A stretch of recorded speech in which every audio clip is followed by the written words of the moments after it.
Hi hello friends, ನಾನು ನಿಮ್ಮ ಅನಿತಾ ಮೋಹನ್. ಎಲ್ಲರೂ ಹೇಗಿದ್ದೀರಾ? ಐ ಹೋಪ್ ನೀವೆಲ್ಲರೂ ಚೆನ್ನಾಗಿದ್ದೀರಾ ಅಂದ್ಕೊಂಡಿದ್ದೀನಿ. ನಾನು ಕೂಡ ತುಂಬ ಚೆನ್ನಾಗಿದ್ದೀನಿ. ನಾನಿವತ್ತು ನಿಮ್ಮ ಜೊತೆಲಿ ಶೇರ್ ಮಾಡ್ತಾ ಇರುವಂಥ ರೆಸಿಪಿ ಮುಲ್ಲಂಗಿ ಪಲ್ಯ. ಒಂದು ಹೆಲ್ದಿ ರೆಸಿಪಿ ಅಂತಲೇ ಹೇಳ್ಬೋದು. ಮುಲ್ಲಂಗಿ ಪಲ್ಯ. ಮುಲ್ಲಂಗಿ ಯಾರ್ಯಾರೆಲ್ಲ ಇಷ್ಟಪಡೋದಿಲ್ಲ, ಈ ಥರ ಪಲ್ಯ ಮಾಡಿಕೊಟ್ರೆ ಖಂಡಿತ ಅವರು ಇಷ್ಟಪಟ್ಟು ತಿಂತಾರೆ. ಮುಲ್ಲಂಗಿ ಪಲ್ಯ ಅಂತ ಹೇಳ್ದೇನೆ ಕೊಟ್ಟರೆ ಖಂಡಿತ ಅವರು ಇಷ್ಟಪಟ್ಟು ತಿಂತಾರೆ ಅಂತ ಹೇಳ್ತಾ ಇದ್ದೀನಿ. ಬನ್ನಿ ನೋಡೋಣ ಯಾವ ರೀತಿ ಮಾಡೋದು ಅಂತ. ನೋಡಿ ಫ್ರೆಂಡ್ಸ್, ನಾನೀಗ ಸ್ಟವ್ ಮೇಲೆ ಒಂದು ಕಡಾಯಿನ ಇಟ್ಕೊಂಡಿದ್ದೀನಿ. ಈಗ ಇದಕ್ಕೆ ನೋಡಿ ಒಂದು 2 ಟೇಬಲ್ ಸ್ಪೂನ್ ಆಗೋಷ್ಟು ಆಯಿಲ್ನ ಸೇರಿಸ್ಕೊತಾ ಇದ್ದೀನಿ. ನೋಡಿ ಫ್ರೆಂಡ್ಸ್, ಎಣ್ಣೆ ಕಾದಿದೆ. ಈಗ ನೋಡಿ ಒಂದು ಕಾಲು ಟೇಬಲ್ ಸ್ಪೂನ್ ಆಗೋಷ್ಟು ಸಾಸಿವೆ ಜೀರಿಗೆ ಎರಡನ್ನೂ ಸೇರಿಸ್ಕೊಂಡಿದ್ದೀನಿ. ನೋಡಿ ಫ್ರೆಂಡ್ಸ್, ಹಾಗೆ ಇದಕ್ಕೆ ಕಡಲೆಬೇಳೆ ಉದ್ದಿನಬೇಳೆ ಎರಡು ಒಂದೊಂದು ಟೇಬಲ್ ಸ್ಪೂನ್ ಆಗೋಷ್ಟು ಸೇರಿಸ್ಕೊತಾ ಇದ್ದೀನಿ. ನೋಡಿ ಫ್ರೆಂಡ್ಸ್, ಕಡಲೆಬೇಳೆ ಉದ್ದಿನಬೇಳೆ ಹಾಕ್ಕೊಂಡ್ಮೇಲೆ ನೋಡಿ ನಾನು ಬೆಳ್ಳುಳ್ಳಿನ ಈ ಥರ ಸ್ಲೈಸಾಗಿ ನೀಟಾಗಿ ಚಿಕ್ಕದಾಗಿ ಕಟ್ ಮಾಡಿ ಇಟ್ಕೊಂಡಿದ್ದೀನಿ.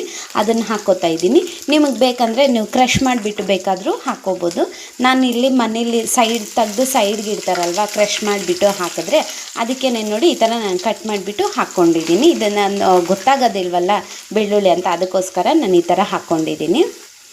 ನೋಡಿ ನೀಟಾಗಿ ಫ್ರೈ ಆಗಿದೆ ಬೆಳ್ಳುಳ್ಳಿ. ಈಗ ನೋಡಿ ಖಾರಕ್ಕೆ ಬೇಕಾಗಿರೋಷ್ಟು ಒಣಗಿರೋಂಥ ಮೆಣಸಿನ್ಕಾಯಿನ ಹಾಕ್ಕೊಂಡಿದ್ದೀನಿ. ನಿಮಗೆ ಬೇಕಂತಂದರೆ ಹಸಿ ಮೆಣಸಿನ್ಕಾಯಿನ ಕೂಡ ಸೇರಿಸ್ಕೋಬೋದು. ನಾನಿಲ್ಲಿ ಒಣಗಿರೋದನ್ನೇ ಹಾಕ್ಕೊಂಡಿದ್ದೀನಿ. ನೋಡಿ ಫ್ರೆಂಡ್ಸ್, ಬೆಳ್ಳುಳ್ಳಿ ಗೋಲ್ಡ್ ಕಲರ್ ಬಂದಿದೆ. ಈಗ ನೋಡಿ ಮುಲ್ಲಂಗಿನ ನಾನು ಈ ಥರ ಸಣ್ಣದಾಗಿ ತುರಿದಿಟ್ಕೊಂಡಿದ್ದೀನಿ. ಇದನ್ನು ಕೂಡ ನಾನು ಸೇರಿಸ್ಕೊತಾ ಇದ್ದೀನಿ. ಮುಲ್ಲಂಗಿಯಲ್ಲಿ ನೀರಿನ ಅಂಶ ಇರುತ್ತೆ, ಅದೇ ಸೌಂಡ್ ಬರ್ತಿರೋದು. ನಾನೇನು ನೀರೇನು ಹಾಕಿಲ್ಲ. ನೋಡಿ ಈ ಥರ ಫ್ರೈ ಮಾಡ್ಕೊಳ್ಳಿ.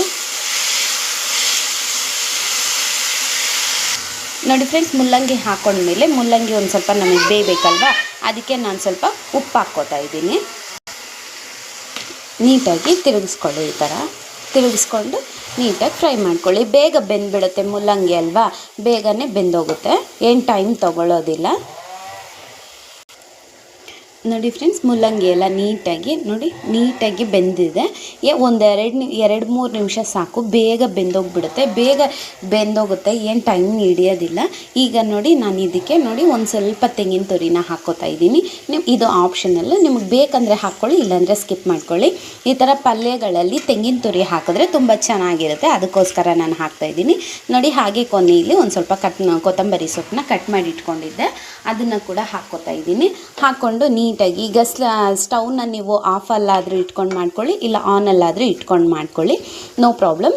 ನೋಡಿ ಈ ಥರ ಇಷ್ಟು ಆಗಿದೆ, ಇಷ್ಟು ಸಾಕು. ನೋಡಿ ನಾನೀಗ ಸ್ಟವ್ ಆಫ್ ಮಾಡ್ಕೋತಾ ಇದ್ದೀನಿ.